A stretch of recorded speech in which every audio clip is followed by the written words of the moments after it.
Meryl Streep is often called the greatest actress of our time. But what if her true masterpiece wasn't a single performance, but the life she endured behind them all? With 21 Academy Award nominations and 3 Oscar wins, Meryl Streep didn't just succeed in Hollywood, she redefined it.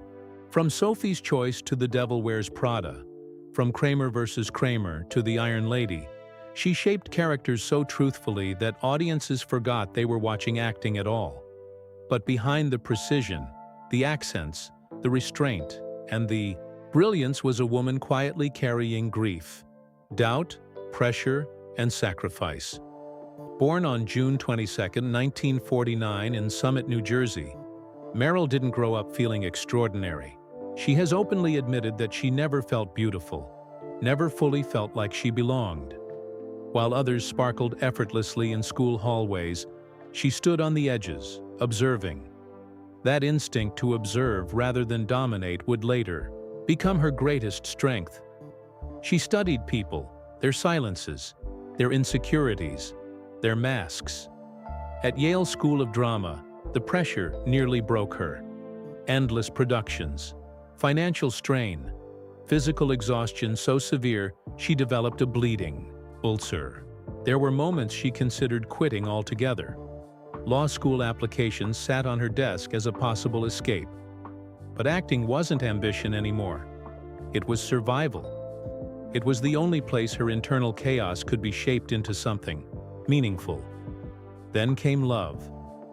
In the mid-1970s, she met John Cazale, known to many as Fredo Corleone in The Godfather. Their connection was deep, immediate, and private. But just as her career began accelerating, tragedy struck. Cazale was diagnosed with terminal lung cancer. Meryl didn't step away from him. She stepped closer. She cared for him through treatments, hospital nights, and the slow narrowing of time. He passed away in 1978. She was 27. That grief never left her, it transformed her. You can feel it in Sophie's Choice, where no parent should ever face such a decision. You can feel it in the restraint of Kramer vs. Kramer, where her 20 minutes on screen were powerful enough to win her first Oscar. These weren't performances built on technique alone. They were built on lived pain, refined into truth. As the decades passed, the accolades multiplied. Out of Africa crossed $225 million worldwide. The Devil Wears Prada turned power into icy isolation. The Iron Lady earned her a 3rd Oscar, but fame was never comfort. Even at the top, she faced criticism from peers, public scrutiny, and the quiet loneliness of being labeled the best.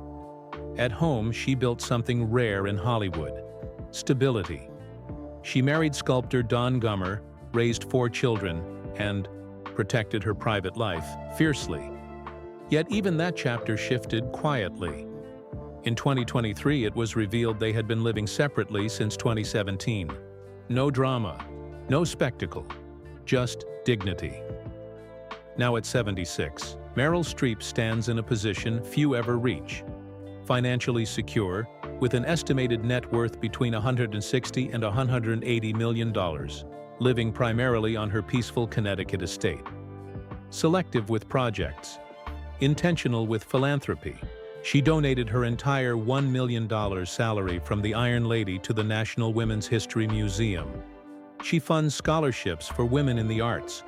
She mentors quietly. Her story isn't about perfection. It's about endurance. She lost love. She faced doubt.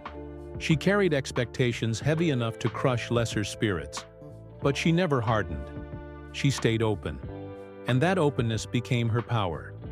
Meryl Streep's legacy isn't just in the trophies or the box office numbers. It's in the way she proved that depth matters more than noise, that grace is labor, that presence is courage. If this story moved you, take a moment to like this video and share your thoughts below. On a scale from 0 to 100, how would you rate Meryl Streep's legacy? And if you want more powerful stories about the lives behind the fame, make sure you subscribe to Celebrity Vault, where we uncover the truth beyond the spotlight.